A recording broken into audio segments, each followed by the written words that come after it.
Welcome to Buddha Story Haven. Tonight, we explore the 7 Buddhist secrets for easing anxiety, releasing stress, and lifting the heavy fog of sadness and depression. These secrets are simple, but powerful, and once you hear them, you'll never see your mind the same way again. So relax, take a slow breath in, and let us begin. Secret 1, the second arrow. Sit with me for a moment under this quiet Bodhi tree. Let the breath soften. Let the mind slow. Let the heart settle gently.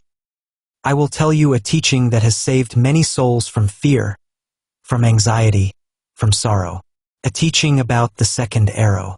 Long ago, in the time of the Blessed One, there lived a young monk named Nalin. Nalin was sincere, dedicated, gentle by nature, but inside his mind, storms raged every day. Whenever he made a mistake, he punished himself. Whenever someone corrected him, he replayed the moment endlessly. Whenever he felt emotion, he believed something was wrong with him. One morning, Nalin carried a clay pot of water across the monastery courtyard. His hands were trembling from sleepless nights and anxious thoughts. The pot slipped. It shattered across the stones. Water spilled everywhere. Nalin dropped to his knees. "I am a failure," he whispered. "I can't do anything right." His breath tightened. Sadness flooded him. At that moment, the Buddha approached. He sat beside Nalin with deep, unshakable calm, and he asked, "Nalin, why do you wound yourself twice?" The young monk looked up. "Twice, Blessed One," the Buddha said, "when life strikes with the first arrow, you feel pain. This is natural. This is human. No one escapes the first arrow. But the second arrow," the Buddha placed a hand on Nalin's heart. "The second arrow is the one you fire at yourself. Your judgment, your fear, your self-criticism, your overthinking. This arrow causes far more harm than the first." Nalin felt something shift. A small lamp lit inside his chest. The Buddha continued, "When pain arises, breathe. See it clearly. Do not add your stories. Do not add your fear. Do not create the second arrow." And from that day on, whenever Nalin felt panic rising, he pressed a hand to his heart and whispered, "This is the first arrow. I will not shoot the second." Slowly, gently, the storm inside him became soft rain. Most anxiety today comes from the second arrow. Not the event, but the thoughts we create afterward. A message is ignored. I'm not important. A mistake happens. I'm a failure. A sad moment comes. Something is wrong with me. Someone's mood changes. They must be upset with me. Your mind reacts long after the moment is over. The first arrow is life. The second arrow is the mind. When anxiety arises, place a hand on your chest and say gently, "This is the first arrow. I choose not to create the second." Feel the mind soften. Feel the heart loosen. Feel the suffering reduce. This is the beginning of inner peace. Before we continue, take a moment to breathe and settle into this peaceful space.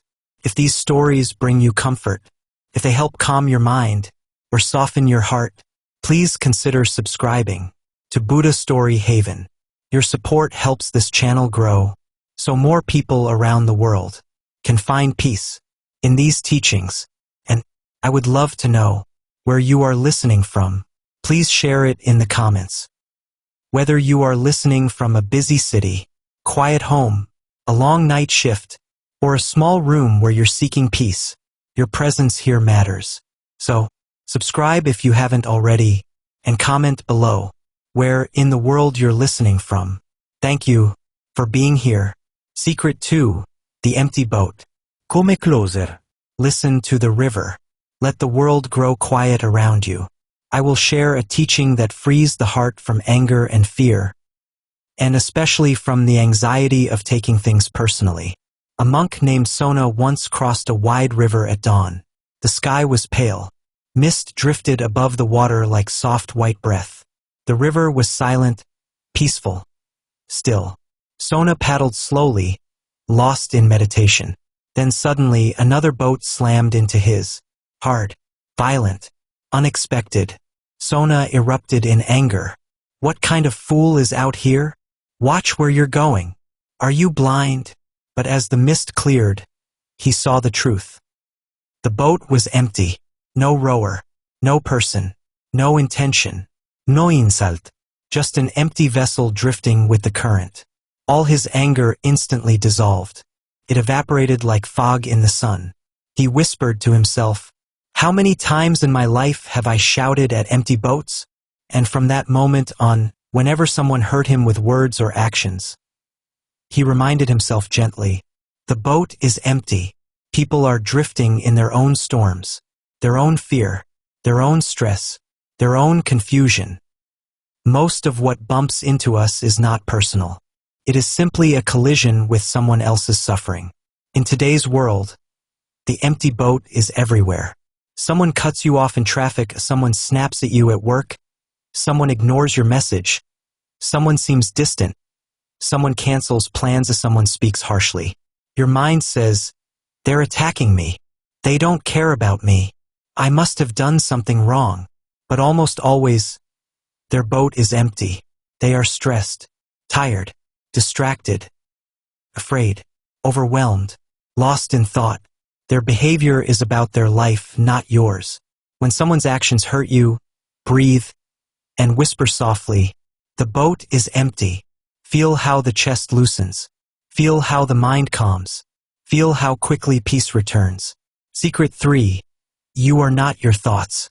Now, let us sit even deeper. Let the breath fall into a slow rhythm. Let the mind open like a vast sky. This next teaching is one of the most important for anxiety and depression. And yet, it is the one most people never learn. There once lived a monk named Jita. He had a gentle heart, a sensitive mind, and a soul that cared deeply. But inside him, thoughts rose like storms. What if this goes wrong? What if I'm not good enough? What if people judge me? What if I never find peace? These thoughts chased him day and night. They clung to him like shadows. Finally, one evening, Jita approached the Buddha with tears in his eyes. "Blessed One," he said softly, "my thoughts torment me. They rise like storms, and I cannot stop them." The Buddha looked upon him with compassion deeper than the ocean. "Jita," he said, "do you believe every cloud is the sky?" "No, Blessed One," the monk replied. "Then why?" the Buddha asked. "Do you believe every thought is you?" Jita froze. The words slid into his heart like light breaking through darkness. The Buddha continued, "Thoughts are visitors. They come. They stay for a moment. They move on. You are not the visitor. You are the sky through which all thoughts pass." Jita closed his eyes. For the first time, he watched his thoughts from a distance. He didn't chase them. He didn't argue with them. He didn't fight them. He simply let them drift, rise, fall, disappear. And in that gentle watching, he found peace. Modern anxiety comes from believing your thoughts. "I'm not good enough. Something bad will happen. I can't handle this. No one truly cares about me. Everything is falling apart." These thoughts feel real, urgent, personal, threatening, but they are clouds, not truth, not you, not reality. You are the sky. Your thoughts are passing weather. The next time anxiety rises, say softly, "This is only a thought. It is not me. It will pass." Watch how quickly the mind calms when you stop believing every cloud is the sky. Secret 4. The cup of salt. Sit with me, quietly, as the world slows and the breath becomes soft. The fourth secret comes from a teaching the Buddha once shared with a monk overwhelmed by sadness and anxiety. This monk came to the Buddha with sorrow heavy on his shoulders. His mind felt tight, closed, full of painful thoughts that he could not escape. He bowed deeply and said, "Blessed One, my suffering is too much. I cannot carry it." The Buddha listened. He did not comfort with empty words. He did not dismiss the man's pain. He simply asked him to bring a handful of salt. When the monk returned, the Buddha handed him a small drinking cup. "Pour the salt into this cup," he said, "and now drink." The monk tasted the water and grimaced. "It is bitter," he said. "Undrinkable." Then the Buddha guided him to a wide, calm lake. "Now," the Buddha said, "scatter the same salt into the lake." The monk obeyed. The salt dissolved instantly. The Buddha said, "Now drink from the lake." The monk cupped water in his hands and drank. "This water is fresh," he said. The Buddha smiled. The amount of salt never changed, but the container did. Your suffering is the salt. Your mind is the container. If your mind is small, your suffering feels great. If your mind expands, the same suffering becomes easier to carry. The monk fell silent. His breath deepened. He understood. His pain had not been the problem. His mind had become too small to hold it. So he began practicing expansion of awareness, breathing deeply, sitting in stillness, opening the heart, widening the mind until his suffering no longer filled the entire space. And slowly, his sorrow loosened and became bearable. In today's world, your cup becomes small when you are overwhelmed, you are sleep-deprived, you are overthinking, you feel alone, you believe you must control everything, you carry too many tasks or expectations, you are emotionally exhausted. In this state, even a small problem feels unbearable. Expand the mind by doing what opens your inner space. A long breath, a quiet walk, a journaling, a sitting in silence, closing your eyes for 1 minute, looking at the sky, releasing perfection, speaking your truth, allowing yourself to rest. Anxiety shrinks when your mind expands. You don't always need a smaller problem. You often need a larger container. Secret 5. The Golden Bowl of Ashes. Come closer. Let the lantern glow softly. Let my words drift into your heart like gentle rain. The 5th secret comes from a wealthy man who died leaving behind a beautifully polished golden bowl. This bowl was more than an object, it was a symbol. His son inherited it and admired it deeply. He polished it every day. He carried it with pride. He showed it to visitors. He treasured it as the last memory of his father. One day, the Buddha visited the village. The son presented the shining bowl and asked, "Blessed one, is this not magnificent?" The Buddha opened the lid. Inside, the bowl was filled with ashes. The son's eyes widened. He suddenly remembered that his father had always appeared perfect to the world.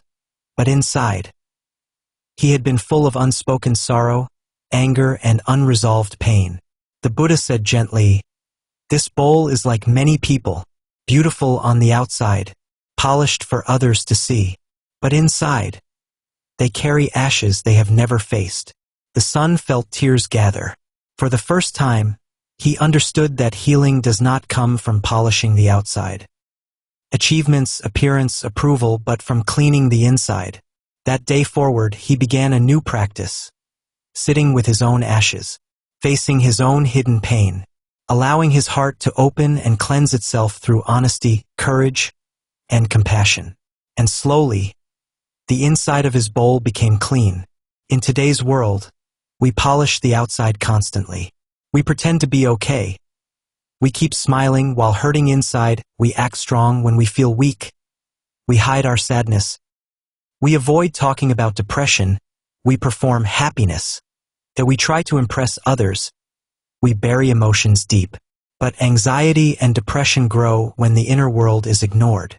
Healing begins when you say, "I don't need to look perfect. I need to be honest." You don't need to polish the outside.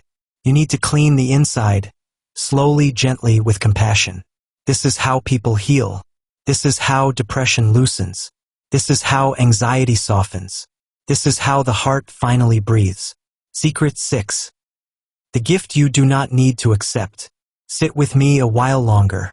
This next secret is a balm for those who feel too deeply, who absorb too much, who carry the emotions of others as if they were their own. One day, a man came to the Buddha filled with anger. He yelled. He insulted. He tried to provoke. His words were sharp. His voice was loud. His face twisted with rage. The Buddha sat in silence, unshaken, soft as moonlight, steady as a mountain. When the man had exhausted himself, the Buddha asked him a question. If a person offers a gift and the one receiving it refuses to accept, to whom does the gift belong? The man answered, to the one who offered it. The Buddha said, exactly. I do not accept your anger. It remains with you. The man was stunned. No one had ever responded to his fury with such peace. He bowed his head, and something inside him began to melt. Some people speak from pain, some from fear, some from stress, some from confusion, some from insecurity, some from their own trauma, and we, sensitive souls, often absorb it. But the Buddha's teaching is clear. You do not have to accept what someone else hands you. Someone gives you anger, you can refuse it.